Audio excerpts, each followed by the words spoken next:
Hello friends, कैसे हैं आप सभी। आशा करता हूँ आप सभी बहुत अच्छे होंगे। आज की इस वीडियो में हम एक 150 वाट एम्पलीफायर के सर्किट डायग्राम को यहाँ पर डिस्कस करने वाले हैं। जी हाँ साथियों, ये कंप्लीट 150 वाट एम्पलीफायर सर्किट डायग्राम होने वाला है। इसमें आपको इनपुट स्टेज, बायसिंग सेक्शन और ड्राइवर सेक्शन और इसका जो आउटपुट सेक्शन है सभी आपको इसी सर्किट डायग्राम में देखने को मिल जाएंगे। तो चलिए आज की इस वीडियो को शुरू करते हैं। अभी तक आपने इस चैनल को सब्सक्राइब नहीं किया है तो सब्सक्राइब जरूर कर लीजिएगा। और यदि आपको इस वीडियो से रिलेटेड जो भी कमेंट करना है आप कमेंट बॉक्स में जरूर दीजिए और अपने सुझाव भी कमेंट बॉक्स में जरूर दिया करूँ, जिससे कि हमें पता चल सके कि आप किस प्रकार के वीडियो की रिक्वायरमेंट कर रहे हैं और किस प्रकार के मेरे वीडियो होने चाहिए और कितना मैं अपने वीडियो में सुधार कर सकता हूं। तो चलिए इस वीडियो को स्टार्ट करते हैं। तो इस एक बार मैं इसका फुल सर्किट डायग्राम आपको दिखा देता हूं, फिर इसे बारी बारी से समझने की कोशिश करते हैं। तो देखिए इस प्रकार से फुल सर्किट डिजाइन किया गया है। इसमें जो आउटपुट ट्रांजिस्टर लगाए गए हैं वो 521943 के हमारे यहाँ पर आउटपुट ट्रांजिस्टर यहाँ पर लगाए गए हैं। तो चलिए हम इसे इनपुट स्टेज से आउटपुट स्टेज तक समझने की कोशिश करते हैं।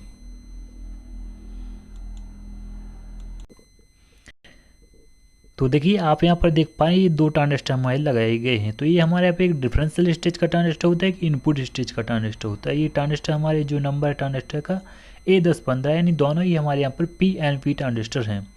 तो देखिए इसका जो मिडिल पिन होता है वो हमारे यहाँ पर बेस होता है, ये वाला हमारे यहाँ पर कलेक्टर होता है, ये इस साइड का हमारे यहाँ पर एमीटर होता है। यानी पहले पिन हमारे यहाँ पर एमीटर, दूसरी बेस और तीसरी कलेक्टर होती है। तो जो हमारे यहाँ पर इनपुट स्टेज का जो ट्रांजिस्टर है उसका जो कलेक्टर है वो हमारी एक रेजिस्टेंस के थ्रू यहाँ पर नेगेटिव यानी नेगेटिव सप्लाई के साथ कनेक्ट है। ये ब्लैक कलर की लाइन दिख रहे हैं यहाँ पे, ये नेगेटिव है जो कि 45 वोल्ट की है। एक 4.7 किलो ओम के रेजिस्टेंस के जरिए इसका कलेक्टर हमारी नेगेटिव सप्लाई के साथ कनेक्ट है। और इसका जो बेस है वो हमारा यहाँ पर एक कैपेसिटर के थ्रू इस पर इनपुट दिया जाता है इसकी बेस पर, और इसे हम एक रेजिस्टेंस और एक कैपेसिटर के थ्रू GND के साथ कनेक्ट कर देते हैं। यानी अब जो ग्रीन कलर की लाइन दिख रही है ये हमारे यहाँ पर GND है। मैं अभी इसका पूरा सर्किट जब आपको दिखाऊंगा तो वहाँ पर सब कुछ आपको लिखा हुआ होगा कि कौन सा पॉइंट क्या होता है और इसे हम क्या बोलते हैं। और देखिए आप जानते हैं कि जो डिफरेंशियल स्टेज का ट्रांजिस्टर होता है उसकी बेस को यानी उस ट्रांजिस्टर को वर्क करने के लिए उसकी बेस पर एक नेटवर्क लगाना कंपलसरी होता है। ये नेटवर्क हमारे यहाँ पर 470 ओम की एक रेजिस्टेंस है, उसी की सीरीज में एक कैपेसिटर लगाया है जिसकी वैल्यू हमारे यहाँ पर 100 माइक्रोफैराड का ही हमारे यहाँ पर कैपेसिटर होगा। इसकी वोल्टेज आप यहाँ पर 45 वोल्ट हमारे यहाँ पर मेन पावर वोल्टेज है, तो आप 50 वोल्ट का ही कैपेसिटर रख सकते हैं। और देखिए ये रेजिस्टेंस आप देख रहे हैं ये हमारे यहाँ पर 100 किलो ओम की है। आप चाहें तो इससे थोड़ी कम वैल्यू की रेजिस्टेंस भी लगा सकते हैं। और इसका जो यहाँ पर इसकी सीरीज में इसके पैरेलली एक कैपेसिटर लगा हुआ है जिसे हम नॉन पोलराइज्ड कैपेसिटर बोलते हैं। इसकी वैल्यू हमारी 1.2 नैनोफैराड का ही कैपेसिटर होगा।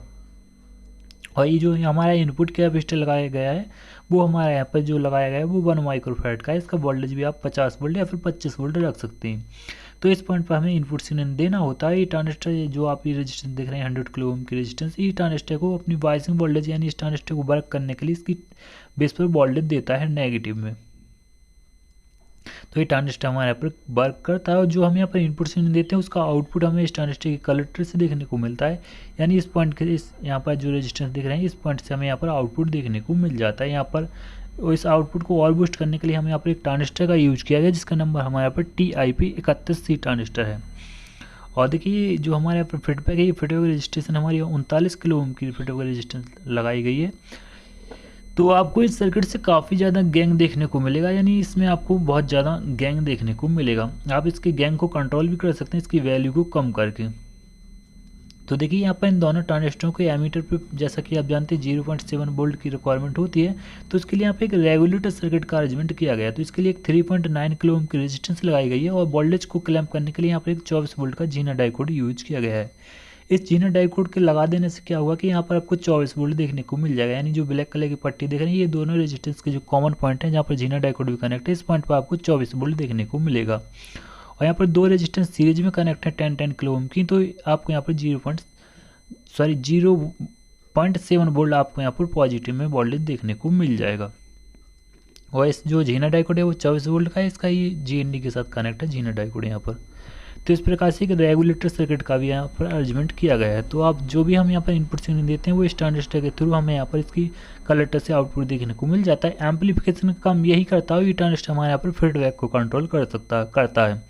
तो जैसे ही हमारे यहाँ पर आउटपुट आता है इस रेजिस्टेंस के थ्रू इस ट्रांजिस्टर में फीड होता है, तो क्या होता है यहाँ पर अब मैंने आपको बताया कि 0.7 वोल्ट आपको यहाँ पर पॉजिटिव में मिलेंगे। तो ये क्या करता है, कलेक्टर से नेगेटिव वोल्टेज लेता है, यहाँ पर नेगेटिव वोल्टेज देता है। तो क्या होता है, जो 0.7 वोल्ट पॉजिटिव में थे वो कम कर देता है, जिससे कि हमारे यहाँ पर जो ट्रांजिस्टर आउटपुट दे रहा था उसे भी कम कर देता है, हमारे यहाँ पर फीडबैक कंट्रोल हो जाता है। आशा करता हूँ आपको समझ में आया होगा।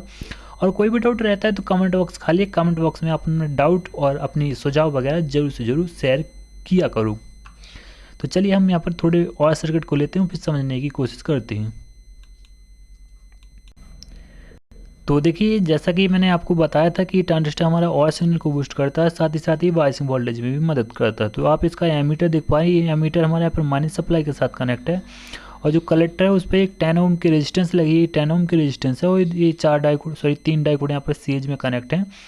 ये इनका नंबर हमारे यहाँ पर 4007 है, जो कि मैं अभी थोड़ी देर में आपको यहाँ पर मेंशन कर दूंगा। और यहाँ पर ये 2 रेजिस्टेंस देख रहे हैं, ये 2 रेजिस्टेंस हमारे यहाँ पर बायसिंग रेजिस्टेंस बोलते हैं इसे। और यहाँ पर एक बूस्ट का कैपेसिटर लगाया गया है, ये बूस्ट का कैपेसिटर हमारी स्पीकर वाली लाइन के साथ और यहाँ पर कनेक्टर रहता है। इसका नेगेटिव पॉइंट स्पीकर वाली लाइन के साथ कनेक्ट रहता है, और पॉजिटिव इन दोनों रेजिस्टेंस की कॉमन पॉइंट पर कनेक्टर रहता है। तो इतना अरेंजमेंट करने के बाद आपको यहाँ पर जो वोल्टेज देखने को मिलेगा, बायसिंग वोल्टेज, वो 0.7 वोल्ट आपको यहाँ पर नेगेटिव में देखने को मिलेगा, और यहाँ पर आपको 0.7 वोल्ट पॉजिटिव में देखने को मिलेगा। बहुत सारे सब्सक्राइबरों के कमेंट आते थे कि बायसिंग वोल्टेज के लिए रेजिस्टेंस की चयन कैसे करते हैं। तो देखिए, यहाँ पर रेजिस्टेंस की कोई बात नहीं है, आप रेजिस्टेंस की वैल्यू को कम ज़्यादा कर सकते हैं, लेकिन यहाँ पर जो बायसिंग वोल्टेज क्रिएट होता है वो हमारे यहाँ पर डाइकोड की वजह से हमारे यहाँ पर बायसिंग वोल्टेज क्रिएट होता है। जितना वोल्टेज हमारे ये डाइकोड ड्रॉप करते हैं उतनी वोल्टेज आपको यहाँ पर प्लस और माइनस में बायसिंग वोल्टेज देखने को मिलता है। अब हमारे यहाँ पर जो ड्राइवर ट्रांजिस्टर लगाए गए हैं वो हमारे यहाँ पर TIP 31C लगाया गया है। यहाँ पर जो आप देख पा रहे हैं TIP 32C लगाए गए हैं। तो देख सकते हैं आप, इसका कलेक्टर है वो हमारे यहाँ पर पॉजिटिव सप्लाई के साथ कनेक्ट है, बेस हमारा इस पॉइंट के साथ कनेक्ट है, एमीटर पे एक रेजिस्टेंस लगाकर इसे फीडबैक वाले पॉइंट के साथ कनेक्ट किया गया है, जहाँ पर हम स्पीकर को कनेक्ट करते हैं। जस्ट उसी प्रकार से नेगेटिव साइड का भी अरेंजमेंट किया गया है, कलेक्टर को नेगेटिव सप्लाई के साथ और एमीटर पे एक रेजिस्टेंस लगा के इसे फीडबैक वाली पॉइंट के साथ कनेक्ट किया गया है, और बेस को हमने इस पॉइंट के साथ कनेक्ट किया है। चलिए हम यहाँ पर फुल सर्किट डायग्राम ले लेते हैं, इसके कंपोनेंटों की वैल्यू भी यहाँ पर मेंशन कर देते हैं। तो देख सकते हैं यहाँ पर फुल सर्किट डायग्राम आ चुका है। यहाँ पर डाइकोडों का नंबर भी लिखा हुआ है 4073, और ये 220 ओम की रेजिस्टेंस है हमारी। ये रेजिस्टेंस की वाट आप 1 वाट या फिर 0.5 वाट आप यहाँ पर रख सकते हैं। तो देखिए, यहाँ पर एक जूबल नेटवर्क लगा हुआ है, जिसकी यहाँ पर जो कैपेसिटर लगाया गया है वो 104 का है, और जो रेजिस्टेंस है वो 10 ओम 1 वाट की हमारे यहाँ पर रेजिस्टेंस होगी। तो देखिए, आपको यहाँ पर एक डाउट हो सकता है, मैं आपको दिखाने की कोशिश करता हूँ। इस वाले पॉइंट पर डाउट हो सकता है, एक ग्रीन कलर देख रहे हैं ये GND है, लेकिन ये इस रेजिस्टेंस के यहाँ पर कनेक्ट नहीं है। ये थोड़ा मेरे से मिस्टेक हो गया, ये पॉइंट यहाँ पर ये कनेक्ट नहीं है। ये जो रेड वाला पॉइंट है वो इस रेजिस्टेंस के थ्रू कनेक्ट है, GND वाला पॉइंट यहाँ पर कनेक्ट नहीं है। यहाँ पर इस रेजिस्टेंस के में GND पॉइंट हमारे यहाँ पर कनेक्ट है। तो आप इस बात का यहाँ पर ध्यान रखेंगे। ये थोड़ी मिस्टेक हो गई, मुझे इस लाइन को यहाँ से इस प्रकार से ले जाना था। तो कोई बात नहीं, आपको यहाँ पर समझ में आ जाएगा। यदि कोई डाउट रहता है तो मैं इसे फिर से PDF फाइल में सुधारने की कोशिश करूँगा। तो देखिए, हमारे जो यहाँ पर मेन ड्राइवर ट्रांजिस्टर लगाए गए हैं वो हमारे यहाँ पर आप देख पा रहे हैं 5200 का लगाया गया है, 1943 का, जिसका एमीटर हमारे यहाँ पर एमीटर रेजिस्टेंस जो हमारी 5 वाट 0.5 ओम की लगाई गई है। और जो हमारे यहाँ पर देख पा रहे हैं आप, जिस प्रकार से ड्राइवर ट्रांजिस्टरों का अरेंजमेंट किया गया है उसी प्रकार से हमारे यहाँ पर जो आप देख पा रहे हैं यहाँ पर आउटपुट ट्रांजिस्टरों का अरेंजमेंट भी किया गया है। तो आपको जो एक सेकेंड, तो देखिए, जो हमारे यहाँ पर स्पीकर कनेक्ट होगा वो हमारे यहाँ पर फीडबैक वाले इस पॉइंट पर कनेक्ट होगा। आप देख रहे हैं ये वाली पॉइंट पर यहाँ पर होगा, और यहाँ पर GND इन दोनों पॉइंटों पर हमारे यहाँ पर स्पीकर कनेक्ट होगा। इनपुट सिग्नल आपको इस वाली पॉइंट पर देना है। तो चलिए एक बार देख लेते हैं कि किस प्रकार से वर्क कर रहा है। तो मान लीजिए हमने यहाँ पर इनपुट सिग्नल दिया, तो इस कैपेसिटर के थ्रू इस ट्रांजिस्टर के बेस पर फिल होगा, और इसके कलेक्टर से आउटपुट होगा और इस ट्रांजिस्टर के बेस में जाएगा, और इस ट्रांजिस्टर के बेस में जाएगा तो इसके कलेक्टर से आउट होगा, और इसके जो नेगेटिव वोल्टेज दिख रहा है एमीटर के थ्रू ये नेगेटिव वोल्टेज लेगा और कलेक्टर से आउट करेगा। और यहाँ पर ये बायसिंग सेक्शन है जो कि यहाँ पर बायसिंग वोल्टेज को क्रिएट करेगा, और यहाँ से ये ट्रांजिस्टर ड्राइव होगा, यहाँ से ये ट्रांजिस्टर ड्राइव होगा। ये ट्रांजिस्टर हमारी इस ट्रांजिस्टर को ड्राइव करेगा, इस ट्रांजिस्टर हमारे इस ट्रांजिस्टर को ड्राइव करेगा, और प्लस माइनस फॉर्म में आपको इसके जो फीडबैक वाली पॉइंट है इसके साथ आपको यहाँ पर आउटपुट देखने को मिल जाएगा। यानी जो आउटपुट देखने को मिलता है वो AC फॉर्म में देखने को मिलता है, यानी साइन वेव में आपको यहाँ पर आउटपुट देखने को मिलता है। तो आप यहाँ पर स्पीकर कनेक्ट करके यहाँ पर इसे वर्क में ले सकते हैं, बना सकते हैं। और बहुत जल्द आपको हमारे चैनल पर पीसीबी भी देखने को मिल जाएगी। इस पर थोड़ा काम चल रहा है, करीब 1 महीने के बाद आपको यहाँ पर पीसीबी का भी वर्क आपको देखने को मिल जाएगा। तो आशा करता हूँ आपको वीडियो पसंद आएगा, तो इस वीडियो को लाइक कर दीजिएगा, चैनल को सब्सक्राइब जरूर कर लीजिएगा। कैसी लगी वीडियो कमेंट में जरूर बताइएगा। और कुछ वीडियो में कमी रह गई तो अपना सुझाव जरूर दीजिएगा कि इस वीडियो में ये कमी रह गई, तो नेक्स्ट वीडियो में हम उसे दूर करने की कोशिश करेंगे। और जो कुछ भी सुधार किया जा सकता है वो सब हम यहाँ पर करने की कोशिश करेंगे। तो चलिए आज की इस वीडियो को यहीं अंत करते हैं और मिलते हैं नेक्स्ट वीडियो में। जब तक के लिए जय हिंद, वंदे मातरम।